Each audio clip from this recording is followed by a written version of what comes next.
Sorry, I was setting up for this train coming through.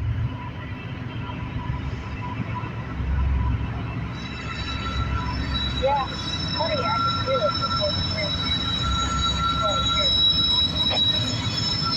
I was gonna say, you can feel that? Wow. Yeah, I think that's why the tablet tends to do that funny stuff on the screen where it shows the timing of the video I'm watching and then the pause button. Because I've felt when trains come by and they're really close to the building, on that track that's really close to the building, that it vibrates the whole table and the couch. It should. It's a loaded coal train. I think they're backing back through here because I think they came through here earlier. And for some weird reason, that's how they changed track, or at least direction. I don't know. I don't know what's going on. It's kind of weird. But it is a loaded coal train. It's not going towards Norfolk like you think it would for export. It's actually going, I guess it's going to go west, like towards West Virginia.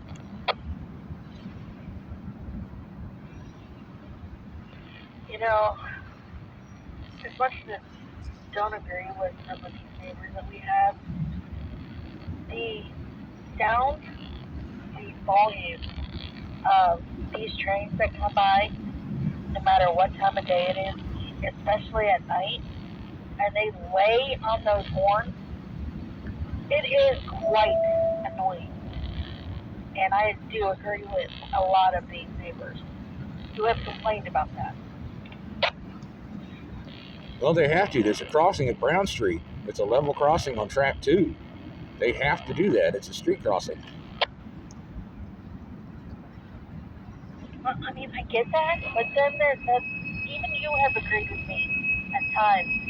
It's over excessive, and to me, it's just stupid.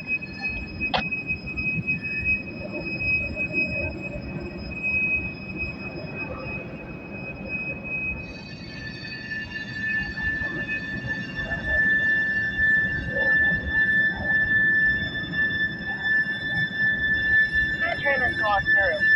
It didn't sound off. It just rode by. Some of these trains just drive by and not even do it sound off at all. Then you've got others who are consistently annoying with their horn. You know, the thing about the track 2 is it does not cross the street. 16th comes up from the A lot, and it comes up actually on the west side of both tracks. But when it gets up to the end of the cobblestone street, it banks right and splits off the dirt road that goes around the west side of the yard, and it comes under track 2.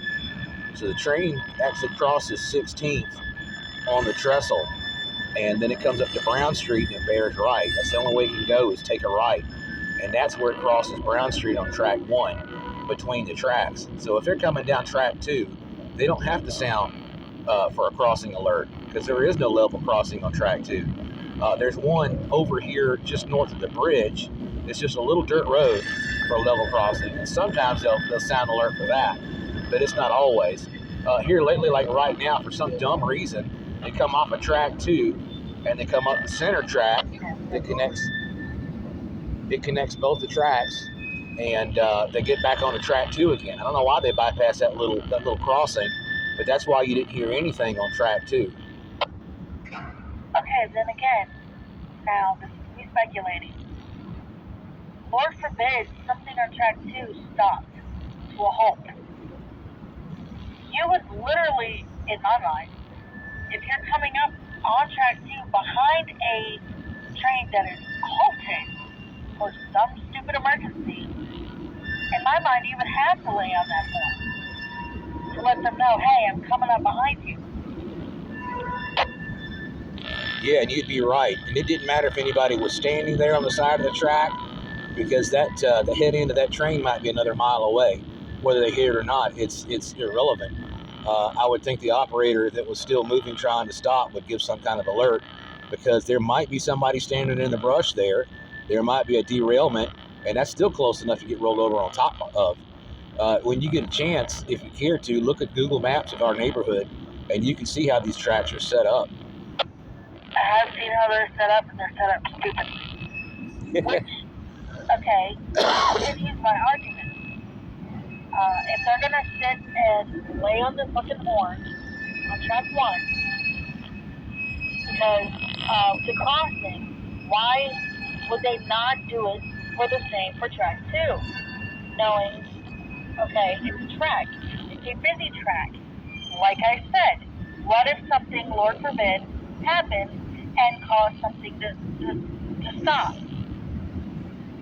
Wouldn't you agree with me that they should do the same thing for track 2? Well, yeah, if there's an emergency, they're probably going to pull that horn regardless. But as it stands, there's no crossing except for north of the bridge, which is that little gravel drive. What that does is it allows them to come off that dirt drive on the outside, the west side of the yard, and cross over into the center for maintenance and whatnot, because they've got ties and probably some minor equipment that belongs to the railroad on property. And that's the only crossing on track 2 that's in this block. But no, they often don't sound the horn for that because it's not a major street crossing.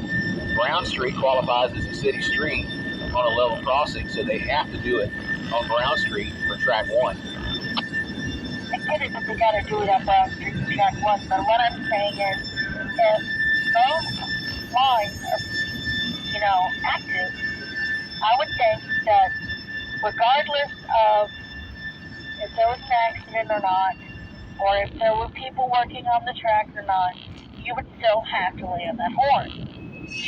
Because, Lord forbid, things happen. But in my mind, I would say on practice every day, do that. So, like you said, even people cross those train tracks on foot, not really hear them. So that would be another reason to lay on those horns. Right. The only time they use those horns is at crossings, and if they see somebody on the track or property. They can pull that horn once, and that should set off the automatic bell on the engine. And it's another alert for pedestrians. If that bell starts to ring, you should be able to hear that. If it's mechanical or if it's electronic, you should be able to hear it. But if you're some dumbass that's got headphones on blaring your music in your ears, you're not going to hear anything anyways. And if you're on the track and they try to alert you no matter what, your ass is going to get run over. Long story short, argument short, I just think that if they're going to do one thing for one track, they should do it for the other one too. I agree. And like I said, for some dumb reason, they bypass that crossing with this center switch here. I don't know why they swing them through here unless they're just trying to make sure it's some kind of maintenance, running the train across. It's not running it through a detector. And it wouldn't matter how they ran it through here. They weren't going to bypass the detector anyways.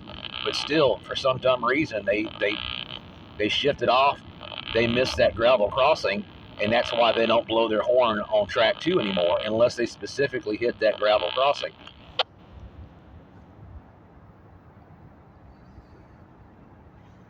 Okay. Have fun. Playing with your radios and watching trains come by.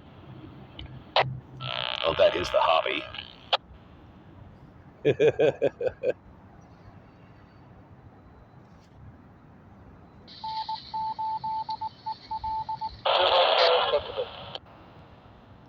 It is a little more dark north of here, so I guess the rain's coming out of the northwest.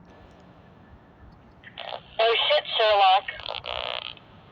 Thanks for the affirmation, honey. You're so loving. Equipment defect detector. There it is. Milepost 0.39. Track 2. No defects. Total axles 249. Out.